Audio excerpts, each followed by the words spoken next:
El frío no era normal. No era ese frío de la sierra que te congela las manos. Era un frío que te metía el aire en los pulmones como si fueran fragmentos de hielo, un tipo de frío que olía a tierra vieja y cal húmeda. Yo me había orillado, estúpido e inocente, justo frente a la reja oxidada del Panteón de Linares, Nuevo León. Había manejado 17 horas seguidas, buscando un sitio donde el motor pudiera enfriarse y yo pudiera doblar la espalda por un par de horas antes de que saliera el sol. Cometí el error de creer que un cementerio, por más imponente que fuera en medio de la nada, era un lugar silencioso. Un lugar de descanso incluso. Mi camioneta, una Lobo vieja, estaba apagada. La ventanilla del lado del conductor, ligeramente abajo, apenas unos 3 dedos de abertura, suficiente para dejar escapar el vaho de mi respiración, pero no suficiente para que entrara la noche por completo. Ajusté la gorra sobre los ojos, la chamarra de mezclilla hasta la barbilla. El reloj de mi teléfono marcaba las 2:54 a.m., La noche estaba en su punto más denso, ese momento en que el universo parece retener el aliento, y entonces el silencio se rompió. No fue un aullido, ni el crujir de ramas, ni el ladrido lejano de un perro. Fue un sonido que no pertenecía al campo, que no pertenecía a la muerte, sino a la vida más simple y vulnerable. Un sonido que me despertó de golpe, no con un sobresalto, sino con esa electricidad helada que sube desde el estómago e inmoviliza el cuello. Era una voz de niño. Primero pensé que había alucinado, que el cansancio me había jugado una broma cruel, pero el sonido vino de nuevo, claro, pequeño, resonando en el aire muerto con una nitidez escalofriante, como si el niño estuviera parado justo al lado de mi estribo, apoyando las manos en el metal de la puerta. La voz dijo 1. Era una voz suave, dulce, casi tarareada, pero con una falta total de inflexión emocional. No era un niño asustado, ni un niño jugando. Era una voz que recitaba, y lo que recitaba era algo que no debería estar ocurriendo a esa hora, en ese lugar. Sentí que el aire se me escapaba de los pulmones. Mis ojos se abrieron tanto que picaban. Miré por el espejo lateral, esperando ver la figura diminuta o el reflejo de una linterna. No había nada, solo la oscuridad total que devoraba la fachada de ladrillos y las cruces inclinadas del panteón. La niebla se había vuelto densa, abrazando la cerca de púas y elevándose por encima de las lápidas más altas. Giré la cabeza hacia la ventanilla abierta.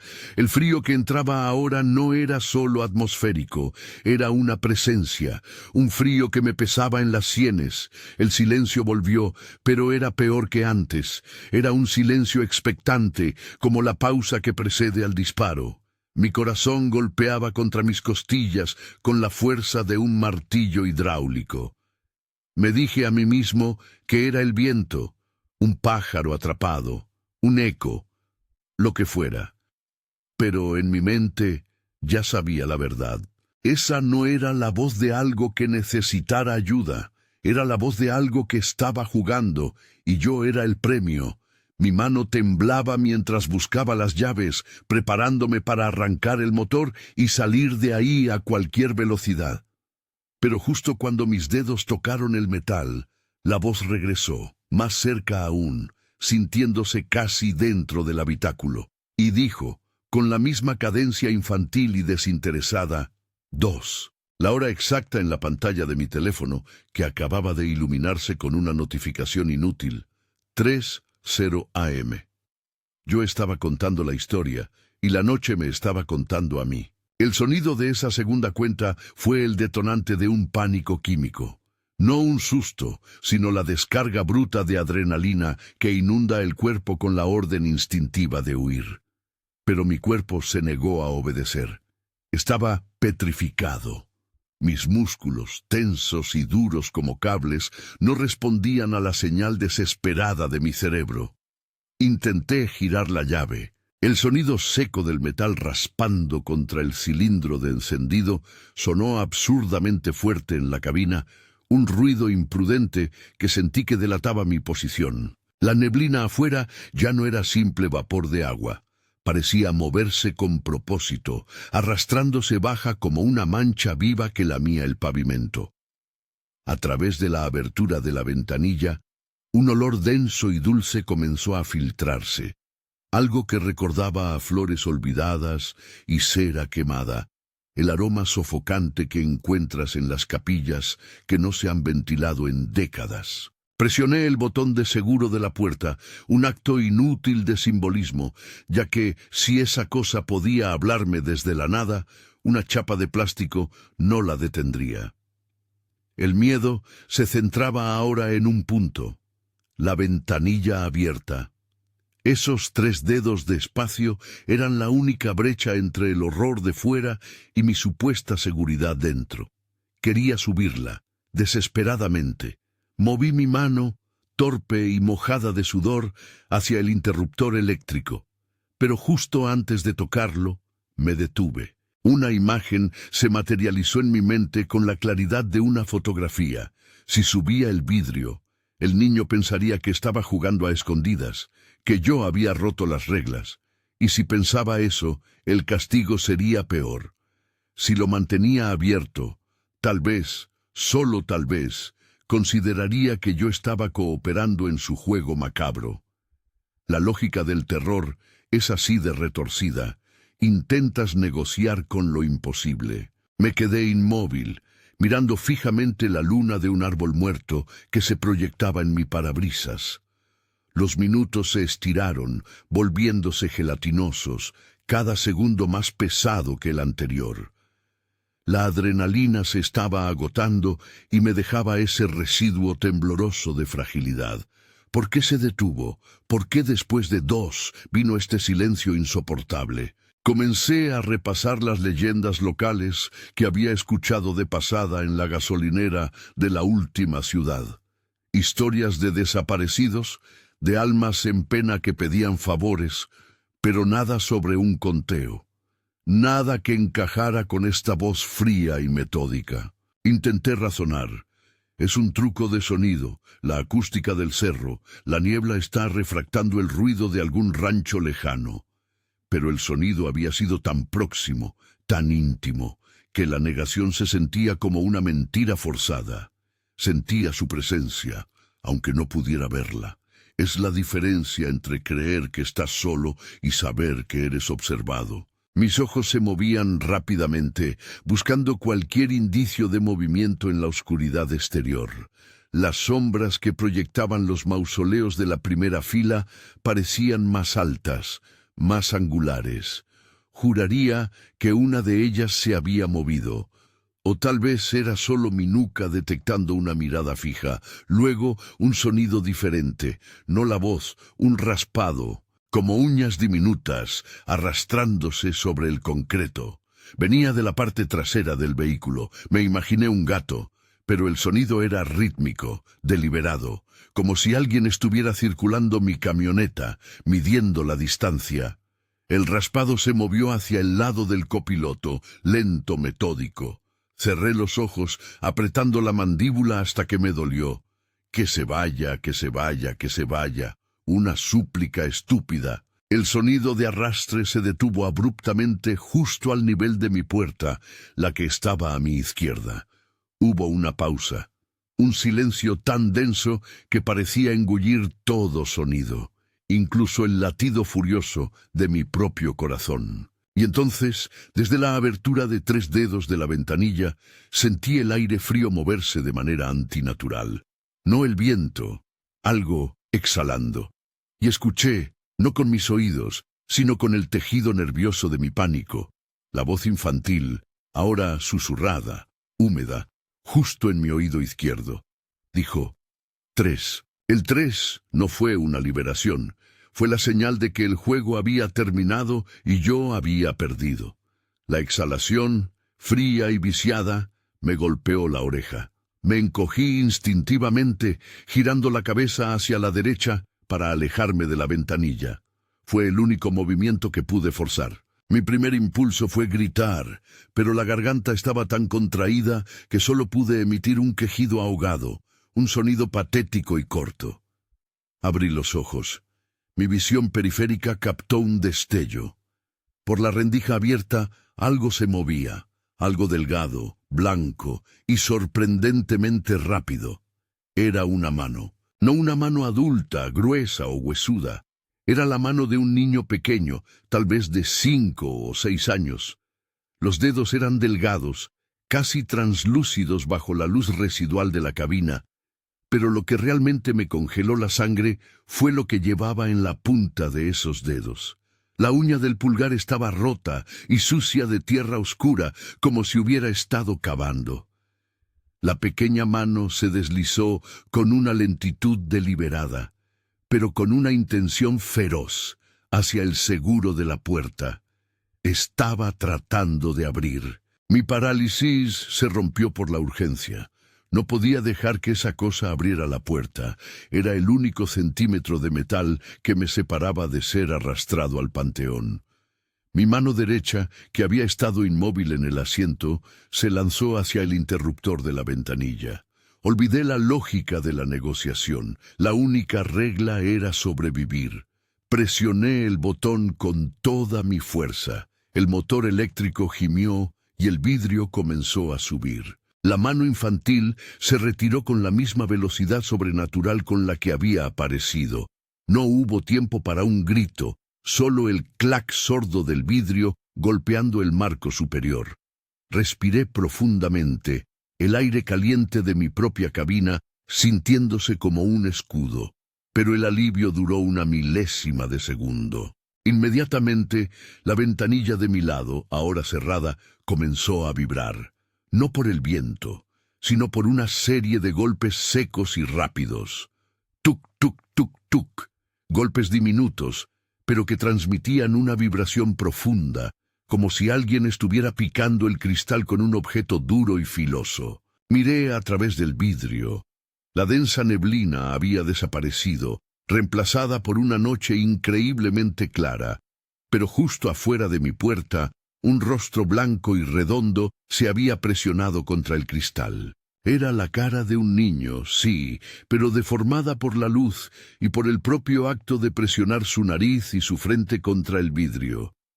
Sus ojos eran grandes, pozos oscuros y húmedos que no pestañeaban. No había malicia en su expresión, lo cual era lo peor. Solo una curiosidad profunda, vacía y persistente, como si estuviera examinando un insecto dentro de un frasco. Y entonces el niño sonrió. Su sonrisa no era inocente. Era demasiado ancha, revelando una hilera de dientes diminutos y extrañamente perfectos.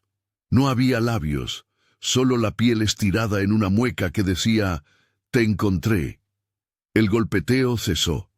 El niño levantó su mano y la colocó plana contra el vidrio, justo donde yo sentía que mi propio rostro estaba del otro lado. Un gesto de contacto, de posesión. Mi terror escaló a la histeria. Presioné la llave ignorando el peligro de encender el motor. La camioneta rugió a la vida. El sonido del motor BB8, fuerte, áspero, se sintió como el único aliado real en esa noche. El niño no se inmutó por el ruido, simplemente ladeó la cabeza, su sonrisa intacta. Engrané la reversa con un golpe brusco. Mi pie derecho se hundió en el acelerador. La camioneta saltó hacia atrás, levantando grava y tierra. Mi visión se centró en huir. En el espejo retrovisor central, mientras aceleraba en reversa, vi el panteón y vi al niño. Ya no estaba junto a mi puerta, estaba parado justo en medio del camino de tierra que conducía a la carretera, a unos 15 metros. Estaba quieto y levantó su manita, no en señal de despedida, sino señalando la parte trasera de mi camioneta. En un arranque de furia o desesperación, solté el freno y giré el volante. La camioneta se sacudió violentamente al entrar en la carretera pavimentada. Mi única meta era la velocidad máxima. No miré el velocímetro, solo sabía que el paisaje exterior debía difuminarse en una línea gris y negra lo más rápido posible. No sentí alivio al ganar distancia. En mi mente el niño todavía estaba detrás de mí, sonriendo, esa mueca estirada y blanca grabada en mi retina. El pánico ya no era un grito, sino un zumbido constante y agudo que vibraba detrás de mis ojos. Conduje durante lo que pareció una hora, sin reducir la velocidad, hasta que vi las primeras luces de un pueblo, pequeñas manchas amarillas que prometían civilización y testigos. Fue entonces cuando me permití respirar de nuevo, un aliento superficial, tembloroso. Cuando por fin bajé la velocidad al entrar en la zona urbana, noté algo. El frío. Ese frío anómalo, el que olía a tierra y cal húmeda, no se había ido. Seguía conmigo atrapado dentro de la cabina caliente. Era una burbuja helada que me envolvía. Estacioné la camioneta bajo el toldo de una gasolinera que parecía haber estado cerrada desde los 80, pero que al menos tenía un poco de luz artificial. Apagué el motor. El silencio resultante fue absoluto, roto solo por el pitido de mi pulso en mis oídos. Me quedé sentado, mirando al frente. Tenía que revisar la camioneta. Abrí la puerta, esperando encontrar la huella de la mano del niño en el vidrio, pero el cristal estaba limpio, seco, cubierto solo por una capa fina de polvo de carretera. Cerré la puerta y caminé alrededor de la camioneta usando la linterna de mi celular. Las llantas estaban bien, la defensa trasera estaba intacta. Estaba a punto de declararlo todo como una alucinación inducida por la falta de sueño y el miedo, cuando mis ojos se detuvieron en la parte trasera, específicamente en la tapa de la caja, justo por encima del emblema de la marca. Había una marca. No era grande, pero era inconfundible. 3 líneas paralelas y profundas, raspadas en la pintura oscura. No eran rasguños aleatorios de una rama, eran 3, perfectamente verticales, 3. Mi cerebro hizo la conexión inmediatamente. El niño no había estado señalando mi camioneta al final. Había estado señalando que su juego había terminado y que había dejado su marca. La prueba de que no había sido un sueño. La resistencia de mi mente colapsó. Me eché hacia atrás, golpeando el codo contra el espejo lateral. El aire se escapó de mi garganta como un gas viejo. Me agaché y toqué el metal. El raspado era fresco.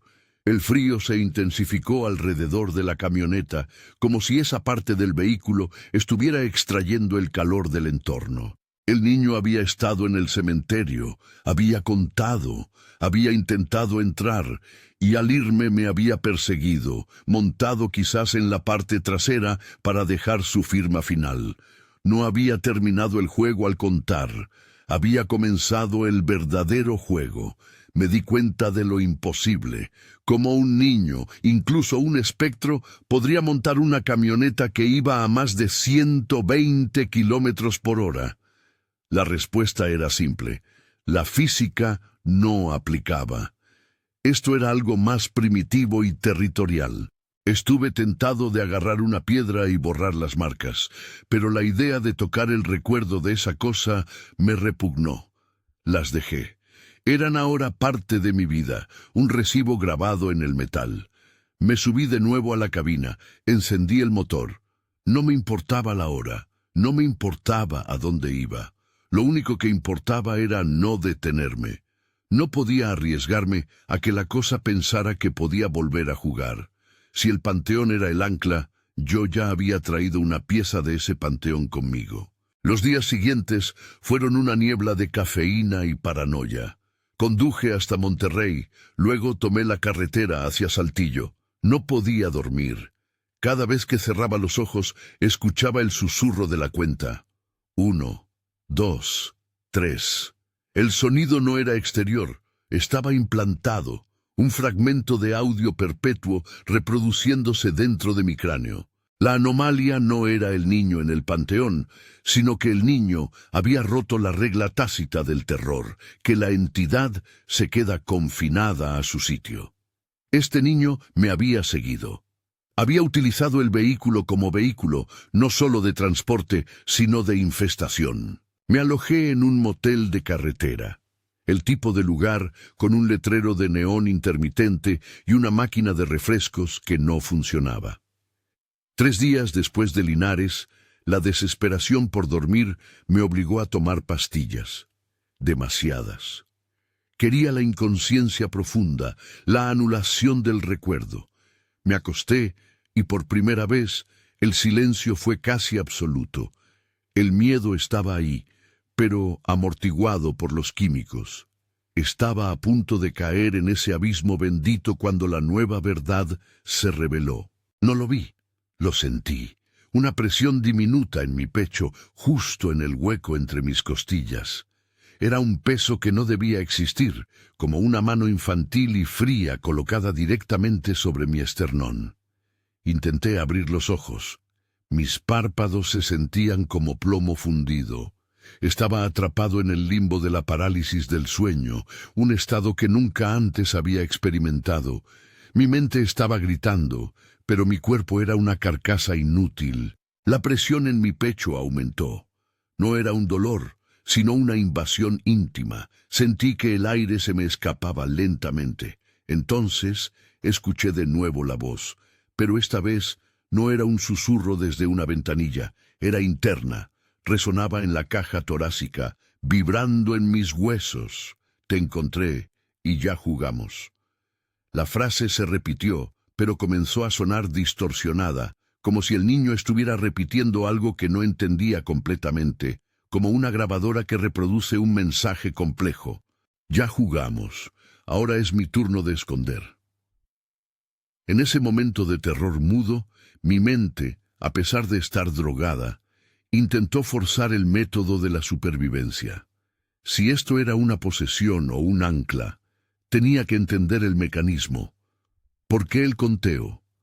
¿Por qué la marca de 3? Recordé algo que mi abuela solía decir sobre las almas en pena en el norte. Si un espíritu te cuenta o te llama por tu nombre 3 veces, tiene derecho a llevarse algo tuyo. Un recuerdo, un trozo de tu alma. El conteo no era un juego, era un ritual de reclamo. Si el niño contaba, me estaba buscando y reclamando, y al yo huir y romper el vidrio, había finalizado la cuenta, pero había dejado un espacio abierto para que me encontrara. Me había marcado. Y el niño había dejado su firma, las 3 líneas en la camioneta, el símbolo de la consumación del pacto involuntario. La presión en mi pecho se hizo insoportable, y sentí que algo frío se filtraba, como si el niño estuviera extrayendo no mi aliento, sino el calor de mi propia memoria. Poco a poco la oscuridad cedió. El niño no se fue con un golpe dramático. Simplemente la presión se desvaneció. La voz se disolvió en el eco de mi propio pánico. Abrí los ojos, jadeando. El sudor frío me cubría. La habitación del motel estaba en silencio, bañada en la luz rojiza del letrero de neón. Estaba solo, pero sabía que el niño había tomado algo. Me levanté y fui al espejo. Mi apariencia era deplorable, ojeras oscuras, pero noté algo más, algo sutilmente incorrecto en mi rostro. No era físico, era lo que había detrás de mis ojos, la chispa. Esa capacidad humana de sentir curiosidad por el futuro, de anticipar el placer, se había ido. Había sido reemplazada por una pesadez uniforme, una sensación de que todo ya había pasado y que lo que quedaba era solo rutina. El niño no se había llevado mi vida, se había llevado mi capacidad de disfrutarla. Y al mismo tiempo que la perdí, surgió un nuevo misterio, una nueva pregunta que me dejó más frío que el contacto espectral. Si el niño ahora se iba a esconder, ¿significaba eso que la cuenta regresiva comenzaría de nuevo, pero al revés? ¿De 3 a 1? La pregunta sobre la cuenta regresiva invertida se convirtió en una obsesión. Si al contar de 1 a 3 el niño reclamaba un trozo de mi alma, ¿qué sucedería si yo, sin querer, lo encontraba mientras él se escondía? Me di cuenta de la trampa. No se trataba de huir. Se trataba de un juego forzado, con reglas que solo el niño conocía, y la única forma de perder era participar. Pero, ¿cómo no participar cuando el tablero de juego era tu propia conciencia? Volví a Linares. Necesitaba entender la lógica del horror. Este no era un fantasma que te asusta con cadenas. Era una entidad que operaba bajo un sistema. Localicé a un viejo velador del panteón, un hombre delgado y silencioso llamado Don Ramiro, que había cuidado las tumbas por más de 40 años. Le conté una versión suavizada de mi experiencia, hablando de un ruido nocturno y una sensación de frío. Don Ramiro me miró con ojos cansados, sin sorpresa. Me invitó a sentarme en una silla de plástico desvencijada junto a su pequeña caseta. «No es un ruido, señor», me dijo, su voz áspera como la tierra seca. «Es el párvulo». Me explicó que la leyenda del niño se remonta a la época de la Revolución. Un niño llamado Tomás, asesinado y enterrado fuera de las tierras sagradas del panteón. Un niño que nunca había terminado un juego de escondidas antes de morir. Su alma no busca venganza, busca finalización. «El párvulo», continuó don Ramiro mientras fumaba un cigarrillo con parsimonia, «no puede cruzar la reja, no puede salir del campo visual del cementerio sin ayuda. Solo puede contar hasta 3 a quien duerme frente a él. Si esa persona no despierta o huye antes del 3, el párvulo se monta en el vehículo o en la persona. Se le llama subirse al camión». La explicación golpeó mi estómago con la fuerza de un puñetazo. «Subirse al camión». Había dejado su marca de 3 rayas en mi camioneta. Me había subido al camión. «¿Y qué pasa después de que se sube al camión, don Ramiro?», pregunté, mi voz apenas un susurro. El velador tomó una calada profunda y exhaló el humo lentamente. «Después de eso, el juego cambia. Él se esconde, pero no se esconde de usted. Se esconde con usted. Lo que se llevó, la alegría, la chispa que dice usted, es el pago para que él pueda viajar. Ahora, cada vez que usted regrese a dormir, él está más cerca de ser encontrado». «¿Encontrado? ¿Y qué pasa si lo encuentro?». Don Ramiro aplastó su cigarrillo contra el suelo. «Si usted, por la coincidencia o el miedo, lo visualiza, lo llama o lo nombra en voz alta mientras está escondido, entonces el párvulo gana, y él se lleva la cuenta completa, se lleva todo. Su vida es el 4 que él nunca pudo contar». La revelación fue un frío conocimiento. El niño me había robado la alegría para asegurar su pasaje y la continuidad del juego. Yo era la nueva cuna, el nuevo ancla que lo liberaba de su panteón. Yo estaba condenado a la vigilia perpetua, porque dormir significaba la posibilidad de encontrarlo, y encontrarlo significaba la muerte absoluta. El terror original de la medianoche era simple.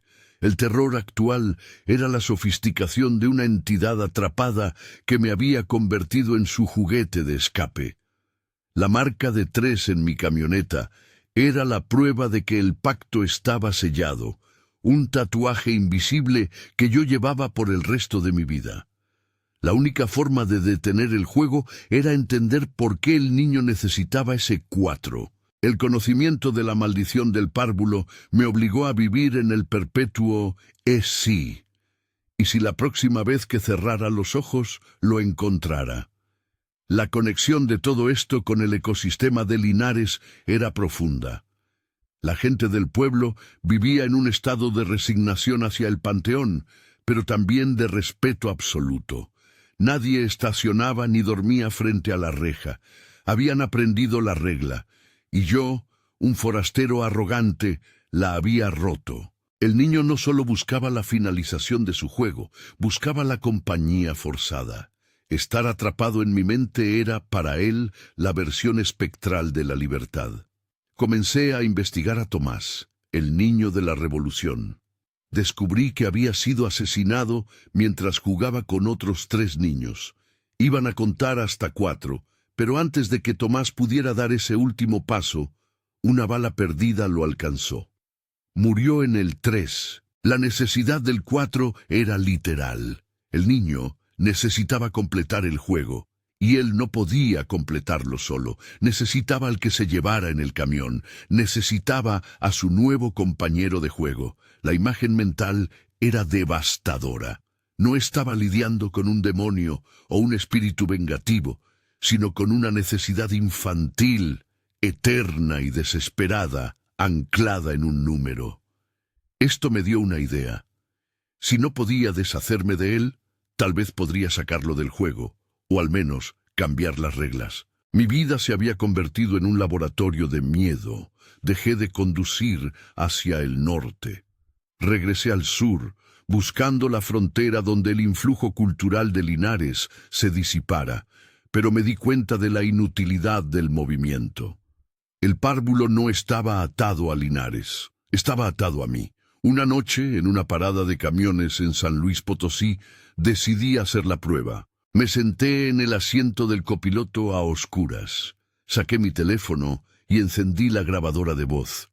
Tenía que documentar esto, no para la posteridad, sino para tener la prueba de que no estaba loco antes de que el niño se llevara mi último sentido. Hablé al aire frío de la cabina, dirigiéndome a la presencia invisible que sentía acurrucada en la parte trasera. Si la cuenta es la regla y el 4 es el final, entonces el juego tiene que terminar. Me detuve. El silencio era pesado. No te voy a nombrar, párvulo, no voy a encontrarte, pero si el juego es contigo, el juego es mío también. Abrí la guantera y saqué un viejo marcador Sharpie que usaba para las cajas de mudanza. Encendí la luz del techo, ignorando el riesgo. Me bajé de la camioneta. Caminé con la linterna hacia la tapa trasera, hacia las 3 líneas que el niño había grabado. Eran 3 heridas en la pintura, la marca del 3.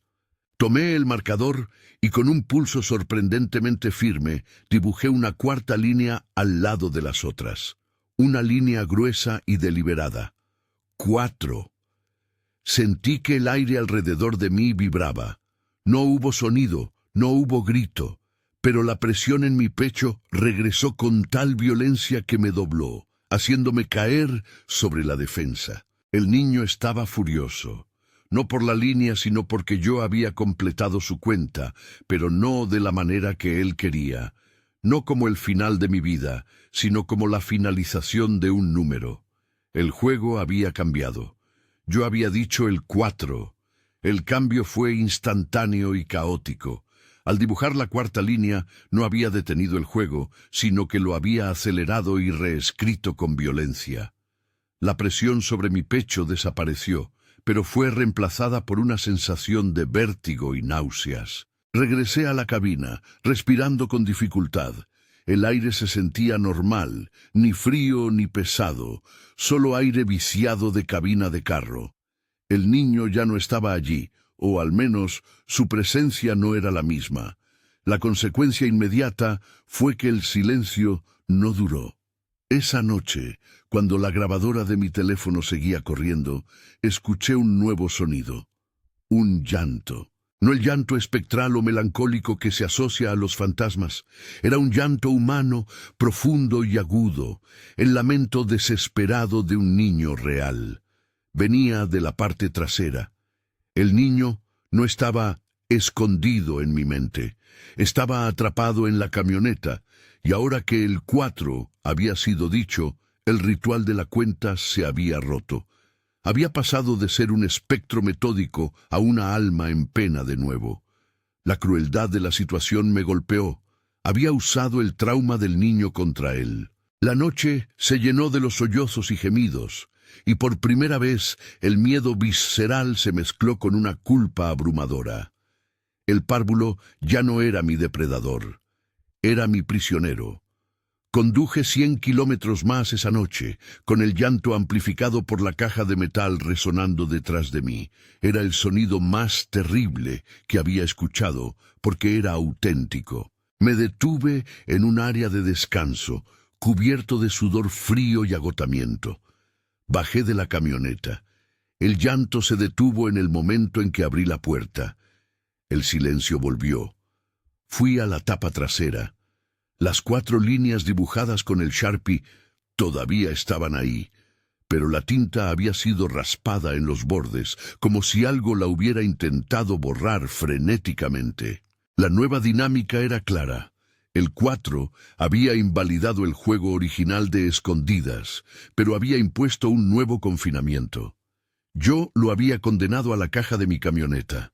El niño estaba buscando una forma de liberarse, y la liberación solo podría llegar de una forma: si lo regresaba al panteón, o si él me obligaba a nombrarlo en voz alta, completando la maldición de la cuenta total que don Ramiro había mencionado. Tenía que aguantar. No podía volver a Linares, porque eso significaría que el ciclo se reiniciaría, dándole una nueva oportunidad de subirse al camión de otra persona, o peor, a mí. Y no podía nombrarlo, porque ese era el final para mí. El destino de la camioneta se convirtió en la imagen más grande. No era mi vehículo, era su tumba temporal. La camioneta estaba contaminada. El metal y la pintura ahora albergaban una presencia activa, emocionalmente desequilibrada, muy diferente al espectro frío y metódico que me había contado en Linares. La ironía era brutal. En mi intento por sobrevivir, había empeorado la situación para los dos. Había ganado tiempo y seguridad mental, pero había incrementado el sufrimiento de la entidad.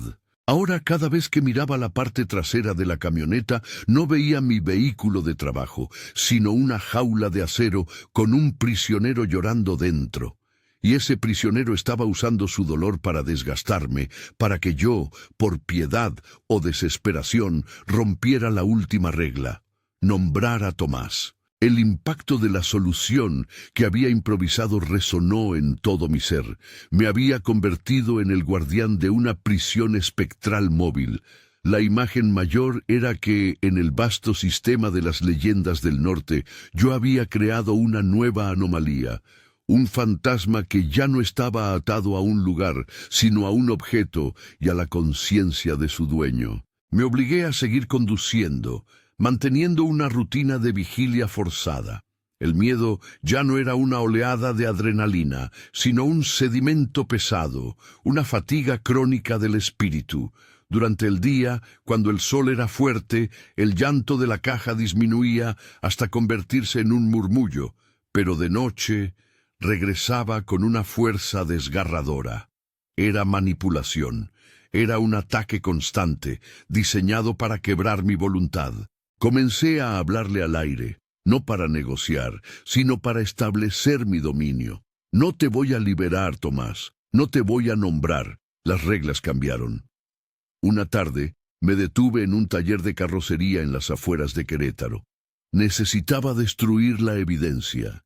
El metal de la caja, el testigo del pacto, tenía que desaparecer. Le dije al mecánico que había tenido un accidente menor y que necesitaba repintar completamente la tapa trasera. Mientras el joven lijaba las 4 líneas, el raspado del metal crudo me dio escalofríos. Sentía que el niño gritaba sin voz bajo el sonido de la lijadora. Cuando el metal estuvo liso y cubierto con una nueva capa de pintura oscura, sentí un alivio superficial. La marca visual había desaparecido, pero la presencia no. Esa noche, cuando estacioné en un lote vacío, el llanto regresó, pero esta vez con un elemento nuevo. Se mezcló con un sonido de golpes internos, como si el niño estuviera golpeando desesperadamente el interior de la tapa. El niño se estaba volviendo violento. La eliminación de su marca solo lo había enfurecido, confirmando que yo estaba en control de su prisión. Decidí que la única forma de que esto terminara sin que yo muriera o lo nombrara era si la camioneta dejaba de existir para mí. Tenía que sacarla de mi ecosistema. Llamé a un amigo en Michoacán, un hombre que compraba y vendía autos viejos, y le ofrecí la Lobo por una miseria. Necesitaba deshacerme de ella rápido, sin preguntas. No podía decirle que estaba vendiendo una tumba portátil. Mi amigo, Un hombre práctico y cínico aceptó la oferta. Quedamos en encontrarnos en una semana. Los días hasta la transferencia fueron insoportables. El párvulo sabía lo que iba a pasar. Los golpes y el llanto se intensificaron, convirtiéndose en una orquesta de terror nocturno. Me obligaba a quedarme despierto, con los ojos inyectados en sangre, bebiendo café negro y escuchando el lamento de mi prisionero. El párvulo estaba demostrando la consecuencia de mi acción. El castigo por intentar jugar con lo espectral es la pérdida de la paz y la imposición de una responsabilidad no deseada. Yo ya no era la víctima, sino el verdugo de su encierro. La pregunta ahora era, cuando mi amigo se llevara la camioneta, ¿se llevaría al párvulo con ella? Liberándome, o el párvulo, al perder su medio de transporte, se vería obligado a encontrar un nuevo ancla. ¿Y ese ancla sería yo? El día de la venta llegó. Me encontré con mi amigo, Beto, en un estacionamiento soleado. La luz del mediodía se sentía como una bendición. Bajo ese sol abrasador, el párvulo estaba silencioso, probablemente reducido a un estado de letargo espectral dentro del metal caliente. Beto rodeó la camioneta inspeccionando el motor, revisando los neumáticos, pateando las llantas con esa familiaridad de quien conoce la mecánica del auto viejo. Yo estaba rígido observándolo. Cada segundo que Beto pasaba cerca de la camioneta se sentía como un riesgo. ¿Podría el niño saltar del metal a la carne con tanta facilidad? Beto se detuvo justo en la parte trasera. Pasó una mano por la nueva pintura de la tapa. ¿Qué fue el golpe que le diste, compadre? Te quedó bien el repintado, pero huele raro. Es la pintura nueva, mentí, sintiendo un sudor frío correr por mi espalda. Beto se rió, un sonido sano y despreocupado. Huele a humedad, como a funeral, fíjate. En fin, esa pequeña frase me confirmó que la esencia del panteón seguía impregnada en el vehículo. Beto me pagó en efectivo, me dio un abrazo y se subió. Me entregó las llaves de un sedán prestado que me llevaría de vuelta. Me quedé parado, observando cómo mi vieja lobo, la prisión del párvulo, se alejaba. Sentí una liberación brutal, un aligeramiento de peso que no era solo físico, era la paz, el silencio, era total. Me subí al sedán, encendí el motor y conduje lejos, mirando por el espejo retrovisor hasta que la camioneta desapareció en la autopista. Había funcionado. Había transferido la maldición, la responsabilidad. Me sentí un monstruo por ello, pero libre. Esa noche dormí 10 horas seguidas, sin pastillas, sin sobresaltos. El sueño fue profundo, oscuro y reparador. Me desperté con esa ligereza que hacía semanas no conocía. Me dije a mí mismo, el legado de Linares es que tienes que deshacerte del contenedor. Me reintegré a mi vida, compré un auto nuevo, pagando la diferencia con el dinero de la Lobo. Evité cualquier camino que me acercara al norte de México. Pasaron 3 meses. El recuerdo del párvulo comenzó a difuminarse en el reino de lo onírico. Ya no sentía el frío, ya no escuchaba la voz. Entonces recibí una llamada de Beto. Su voz estaba tensa, baja. «Oye, compadre, tengo un problema con esa camioneta que me vendiste». Mi estómago se contrajo. «Sí, dime, ¿qué pasó? ¿El motor?» «No, el motor jala. Pero, ¿no me dijiste que estaba limpia?» Mi corazón latía en mi garganta. Intenté sonar despreocupado. «¿Limpia? Es una troca vieja, Beto. ¿Qué tiene?» Beto dudó. Pude escuchar el viento en la línea. «Desde hace un mes, mi hijo no quiere acercarse a ella. Tiene pesadillas. Dice que hay un niño que le está contando. Ayer en la madrugada lo escuché. Una voz chiquita, susurrando justo al lado de la cochera. El párvulo había encontrado a un nuevo ancla, y no era el conductor, sino la persona más vulnerable en la casa. El hijo de Beto, un niño. Me di cuenta de la terrible verdad. El párvulo no estaba atado solo a la camioneta. La camioneta solo era un medio. La verdadera conexión era el juego en sí mismo, la necesidad de completar el 4, y Beto, al aceptar el vehículo contaminado, se había convertido en el nuevo participante involuntario. Mi liberación era temporal. El niño había usado mi camioneta para viajar, pero ahora, al instalarse en el nuevo hogar, ya estaba listo para el siguiente round de su juego eterno. La voz de Beto se quebró al final, pidiéndome que regresara por la camioneta, que no la quería, que su hijo estaba enfermo de miedo. Yo no podía volver. Regresar significaba reinsertarme en el juego, y no estaba dispuesto a sacrificar mi precaria paz. Le ofrecí a Beto el doble del dinero, con la condición de que vendiera la camioneta a un deshuesadero, que la destruyera por completo, que la triturara hasta que el metal se hiciera polvo. Beto se negó, dijo que el niño no lo dejaría, que cada vez que intentaba acercarse para moverla, escuchaba una risita detrás de él. Me di cuenta de que mi acto de liberación solo había servido para expandir el alcance del párvulo. Había liberado al niño de su prisión en Linares, y ahora operaba con reglas más flexibles. El legado de mi noche de sueño frente al Panteón no era una simple anécdota de terror, era la activación de una plaga. La única forma de detener la propagación era confrontar la lógica del párvulo. Si él necesitaba completar el juego y yo había roto el ciclo al dibujar el 4, tal vez la solución no era huir, sino enfrentar la necesidad. Comencé a coleccionar libros sobre folclore y demonología local del noreste. Buscaba rituales de confinamiento, o al menos de distracción. La clave siempre regresaba al número 4 y al nombre del niño, Tomás. Descubrí que, en algunas tradiciones rurales, si un alma estaba atrapada por un número, la única forma de romper el ciclo era completarlo, pero ofreciendo un sustituto, un objeto, una muñeca, algo que pudiera llevar el nombre y terminar el juego por él. La idea era terrible, no era mi vida la que estaba en peligro ahora, sino la de personas inocentes. Yo había abierto la puerta, tenía la responsabilidad. Me comuniqué con Beto de nuevo. Le dije que no podía ir por la camioneta, pero que le enviaría una caja con instrucciones muy específicas. Le mentí y le dije que era un ritual de limpieza.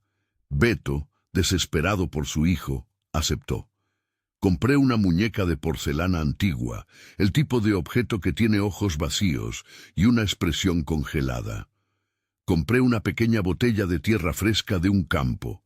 El plan era sencillo y brutalmente simple: darle a Tomás lo que quería y encerrarlo en un nuevo objeto. Le pedí a Beto que colocara la muñeca en la caja de la camioneta, que esparciera la tierra y a la medianoche que golpeara 3 veces la tapa y dijera en voz baja, mirando la muñeca: Tomás, terminamos de contar. Aquí está el 4. Beto lo hizo. Yo esperé la llamada a las 3:00 am, mi corazón en la mano. El teléfono sonó. «Compadre», dijo Beto, su voz ahora agotada, pero tranquila. Se fue. La camioneta está silenciosa. Mi hijo está durmiendo. ¿Pero qué, Beto? La muñeca.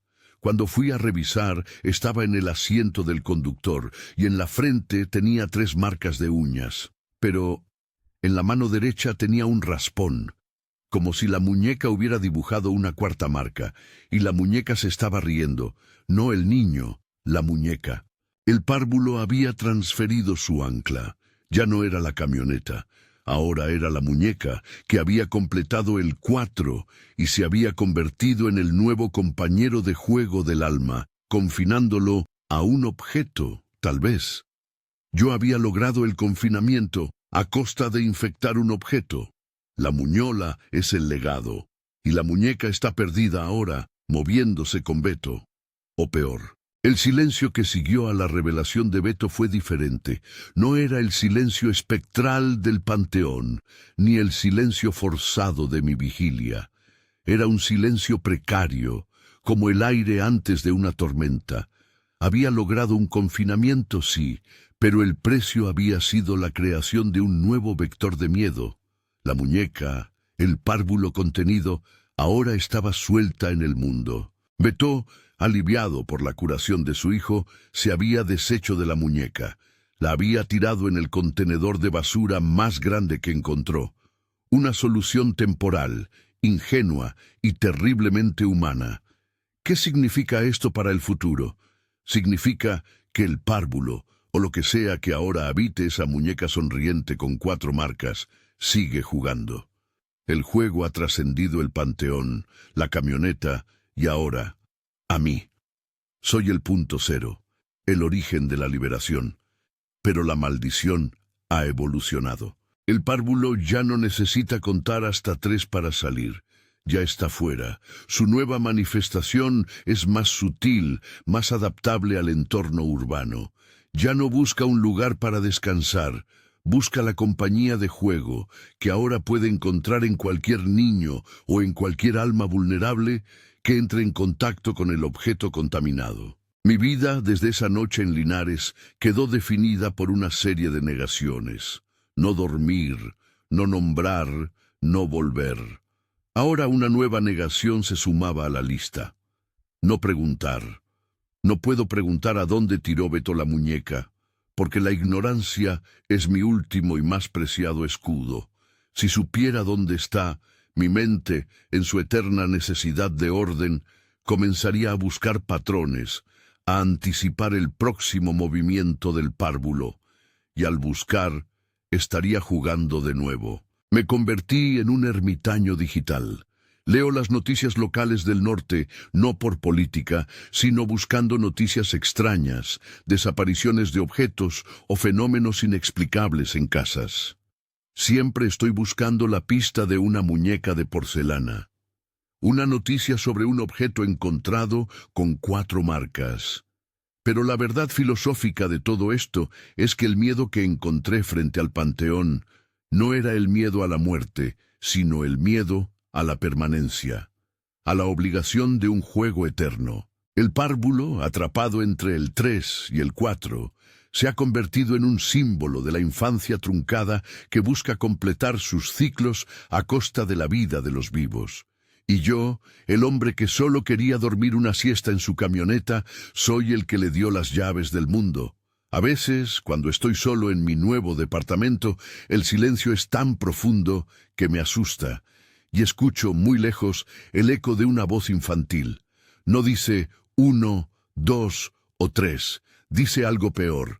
Dice, ¿listo o no? Ahí voy.